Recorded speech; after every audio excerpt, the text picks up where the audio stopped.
What's happening, everybody? This is Danielle with another episode of Murder and Coffee. So for Cult Tuesday this week, I chose two cults. The first one, because I kind of read a little bit about it and then I got really sucked into it. And I decided maybe one day, once I'm not so turned off of this D-bag, I'll go ahead and I'll do another episode, like a full-blown episode on it. But he kind of disgusted me and I wasn't really that intrigued. So, for cult numero uno, we have the Church of Euthanasia.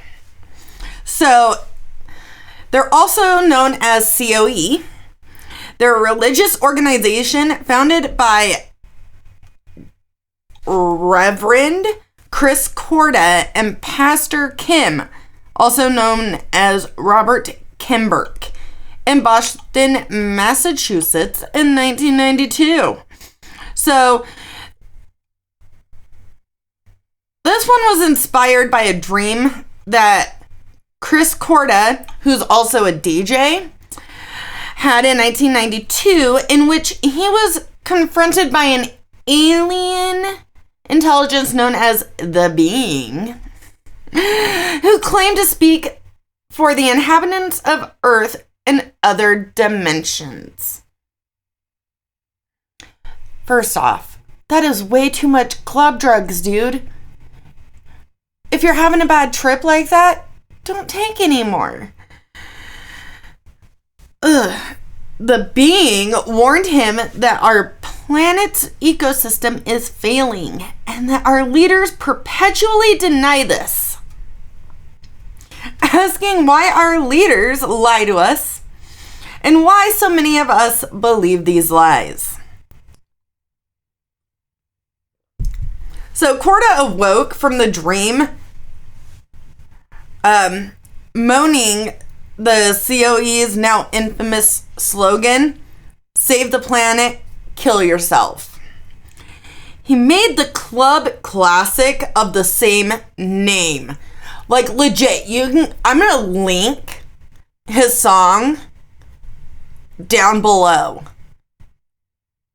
I had to have my husband look this up. I can't make this shit up, you guys. I really can't. I played the song for like 30 seconds at work today on my lunch, and everyone thought I was on fucking drugs already. And I'm like, dude, no. So, the song was released on his own Kevorkian Records imprint in 1993, and later re-released in 1997 by DJ Hells Berlin based international DJ Gigolo Records. So they believe the only way to accomplish this is by a massive voluntary population reduction. Humans are problematic here as the human population is increasing by 1 million every 4 days. Sorry, I got the sniffles. The church's only commandment is, "Thou shalt not procreate." Let's go back to the voluntary population reduction. The key word here, people, voluntary. Voluntary. Get the syllables. Murder and involuntary sterilization are forbidden by church doctrine. So the four main pillars of the church are suicide, abortion, cannibalism of the already dead, and sodomy, sexual acts not intended for procreation.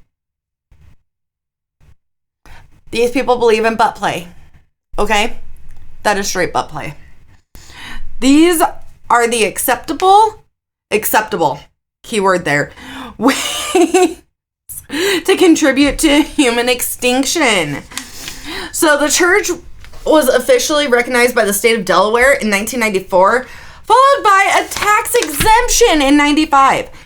So in 1995, the church purchased a billboard with a phone number for a suicide assistance hotline, including the message, "Helping you every step of the way. Thousands helped. How about you?" The idea was to play pre-recorded messages with suicide instructions for the callers. But the phone company never actually activated the line as they recognized their intentions. The church's website used to have instructions on committing suicide by asphyxiation using helium, but the pages were removed in 2003 after a woman used these fucking instructions. At this point, this is natural fucking selection. I'm just gonna throw that out there. So if you were to get pregnant in this cult and you wanted to stay in the cult, you'd have to have an abortion. But if you had kids already and you want to be in this cult, don't have any more kids. So in December of 2001, the church sparked some controversy concerning 9/11 attacks. Corda released a amusing video called "I Like to Watch," which was a mashup of techno with clips of porn, sports, and the 9/11 attacks. As Corda herself put it, politically, it felt good to see Americans dying for a change. There was a sense of justice, of the chickens coming home to roost.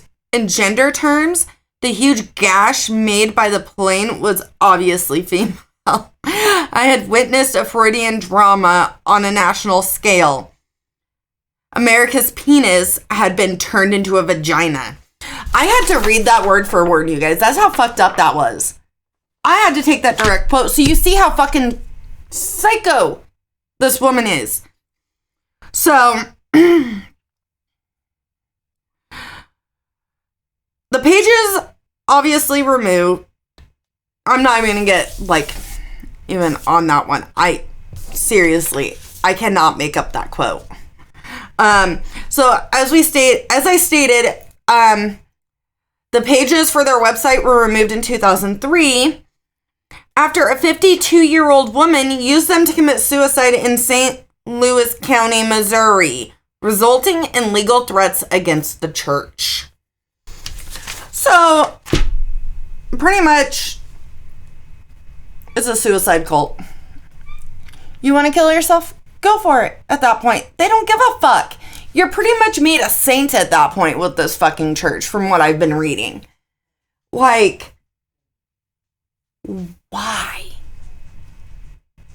Why? Obviously, you're deranged if you even join that fucking group. Oy vey. So, cult number 2. Because I'm amazing. The Fall River cult. So, we hear about a lot of serial killers, but this one we haven't heard of. I know normally I drink coffee, guys, but Dr. Pepper just tastes so good right now. And I think it's because I had a lot of coffee at work. So between 1979 and 1980, Carl H. Drew of Fall River was involved in the murder of 3 women in what was styled as a satanic human sacrifice. The grisly details of the crimes seem like something out of a Hollywood script. So on October 13th, 1979, the body of a young woman was discovered behind the Diamond, if I'm saying it wrong, tell me how to say it,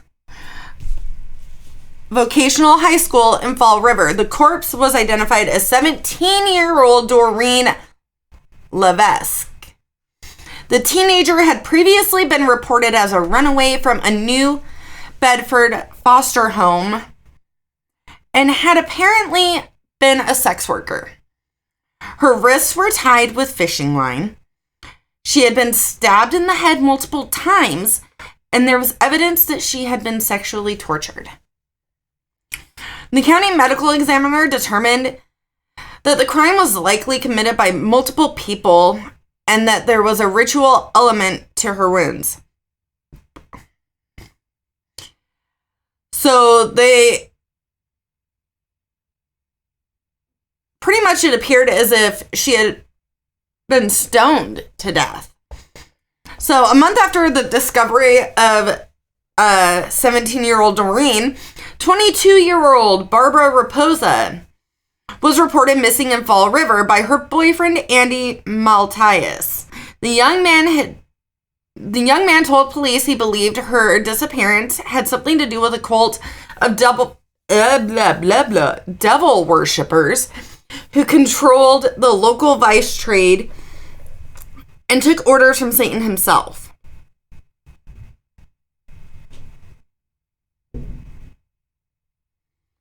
Guys, I feel like I'm in an episode of Criminal Minds or Mindhunter right now, just by reading this shit. Seriously, that's what it reminds me of.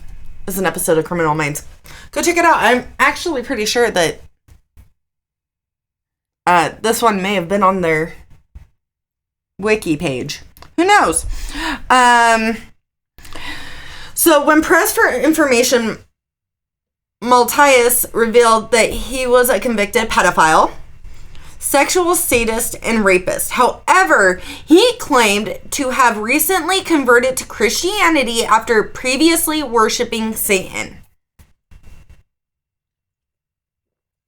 He also revealed that his girlfriend Barbara and he were members of a local satanic cult. He went on to state that Doreen had also been part of this cult. He offered to arrange a meeting between police and two other members of this dark cult, Karen Marsden, 20, and Robin Murphy, 17. So the two women stated that they were lovers and lived together. They were vague about how they were first introduced to him, to Maltias.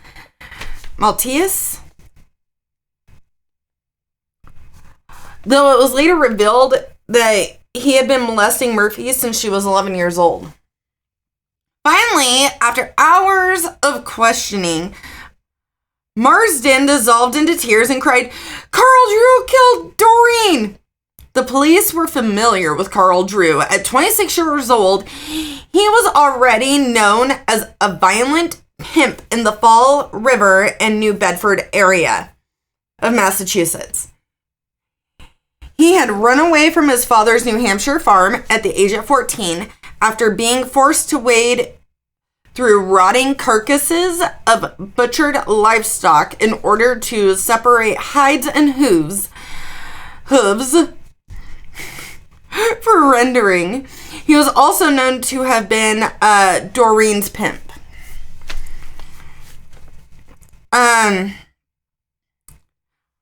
So pretty much, Marsden had stated that Drew claimed that he was Satan himself and that his prostitution ring was actually a devil-worshipping cult.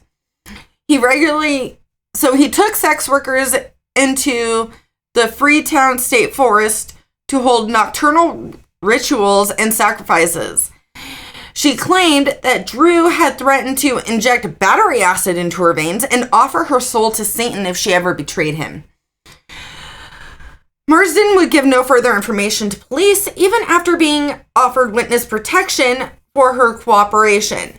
She merely said that if she was found dead, they knew who did it. So, January 26, 1980, the frozen body of Barbara Raposa was discovered in the woods behind an abandoned factory. She had been raped and her skull crushed with a stone. After this discovery, Maltias contacted the police and claimed to have had a psychic vision of the location of Raposa's body, as well as the time and manner of her death. He was arrested and charged with her murder. In a shocking turn of events, 17-year-old Robin Murphy then came forward. She claimed to have been present at the ritual murder of Doreen and was willing to testify against Maltese for immunity in both murder cases. She testified that Maltese had raped and killed Barbara out of jealousy and left her to crawl away into the woods before driving off with Murphy.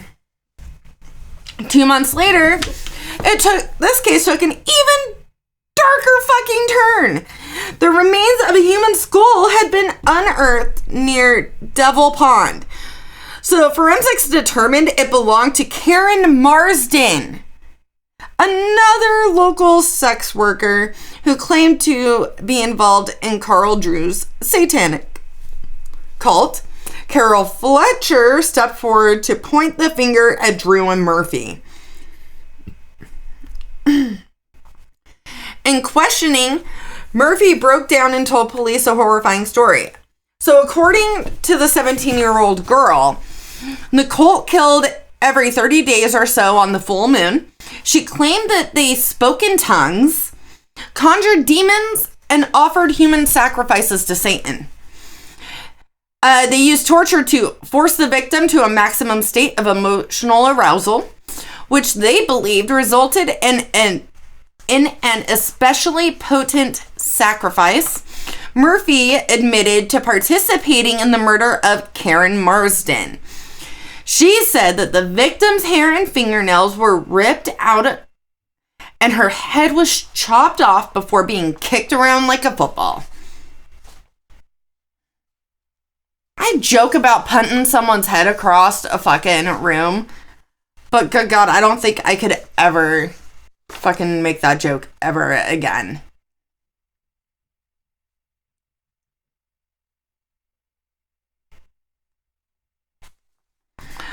So, she pled guilty to her role in Marsden's murder and accepted a life sentence in exchange for testifying against Carl Drew.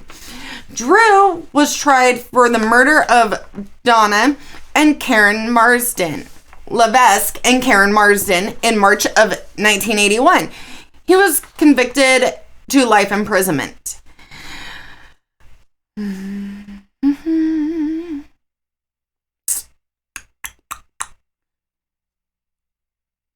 So the forest where all this took place, its nickname was the Cursed Forest of Massachusetts.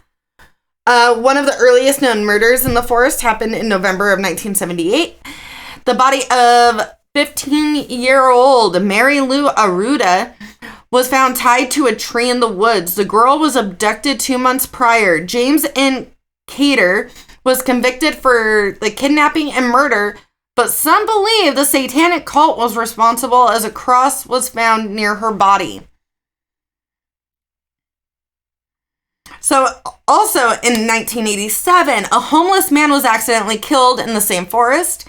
In 2001, 2 men were shot on a road going through the woods. Many other assaults have also been reported there as well.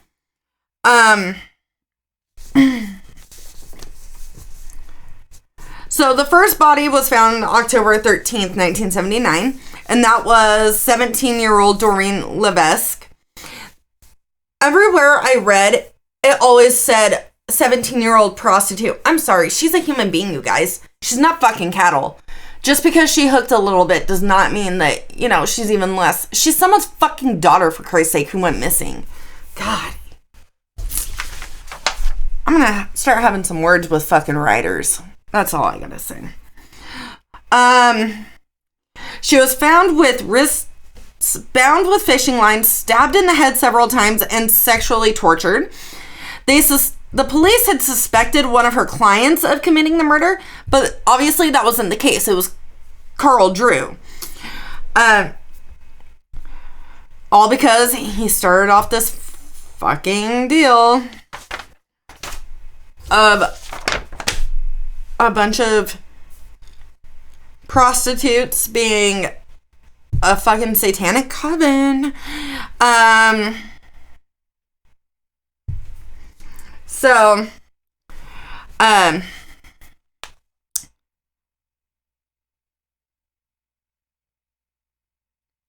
It turned out Drew wasn't the only dangerous person in the cult. Marsden's 17-year-old friend and lover, Robin Murphy, was far from innocent. even before being introduced to the Fall Rivers cult. She was known to be violent.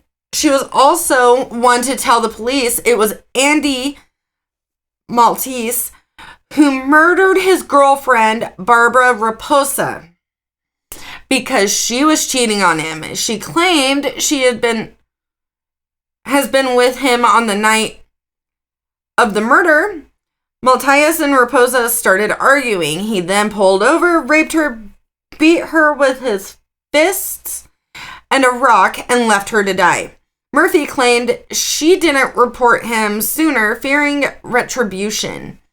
Her testimony was full of holes, but Maltese was already known as problematic, so it was enough to put him behind bars.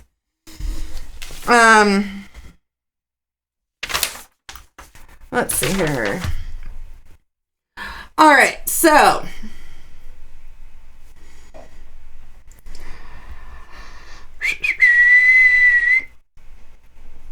let's see here.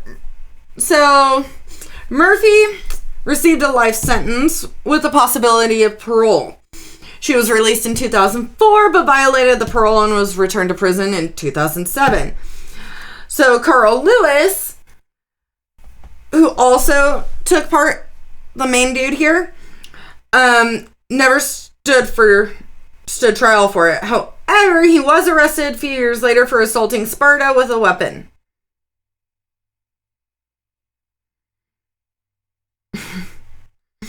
He allegedly beat her and stabbed her in the head with a knife. She was 3 months pregnant at the time. He served 7 years and is free today. Drew is currently serving a life. Alright, so Carl Lewis. We're going to go back here, because that was a lot of Carls, you guys. There's a shit ton of Carls. Okay, Carl Lewis is pretty much like a nobody in this fucker. But Drew is currently serving a life sentence with no possibility of parole. He filed several appeals, and guess what? All of them were denied. So yeah. I think the craziest thing about the Fall River one is the fact that, it was around the same time that everybody was like in an uproar about satanic cults, freaking out about it. I think that's the part where I'm like, holy crapoly. So yeah, those are the two cults. Like I said, I'm going to throw the music video for Save the Planet, Kill Yourself from the Church of Euthanasia down in the description.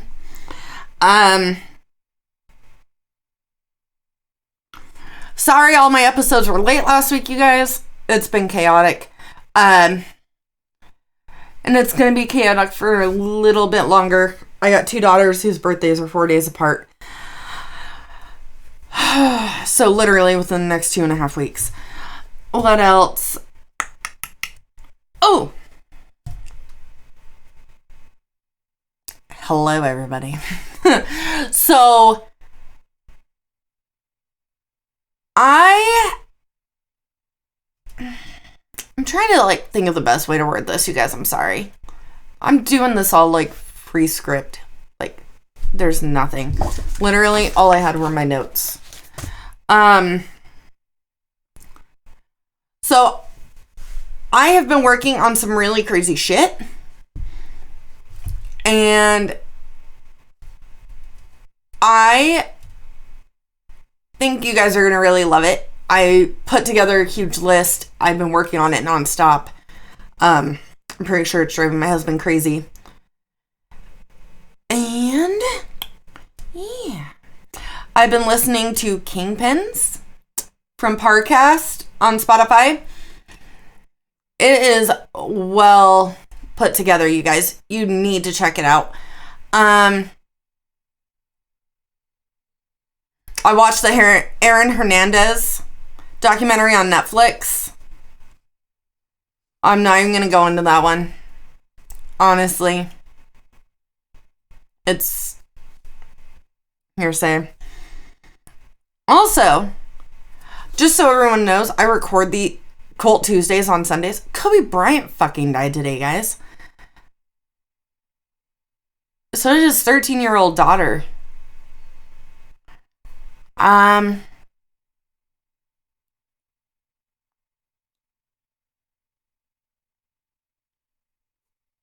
Yeah. I think what I'm going to do is I am going to, like, pick one mobster a month, and there we go for a Friday. Just because it's something I truly love to research. And also, y'all are really gonna love what I'm coming up with for Friday's episode. I am pretty sure I'm gonna be sleep deprived as fuck, but I do not care. I will get it done. So, yeah. And if y'all are lucky, maybe at some point I will give you a tour of our studio. All depends on my husband, though. Because I'm kind of lazy and I like how my camera's already set up. I don't have to move. All right, everybody. That is Cult Tuesday. If you guys find any links on any of these, what I'm going to do is I'm going to try and update about these two cults throughout the week on my Facebook page, Murder and Coffee. If you have not gone to check it out yet, make sure you do. Make sure you like that page. Easy peasy lemon squeezy. So yeah, that is all for today, and I hope y'all have a great rest of the week, and I'll be back Friday. Mwah.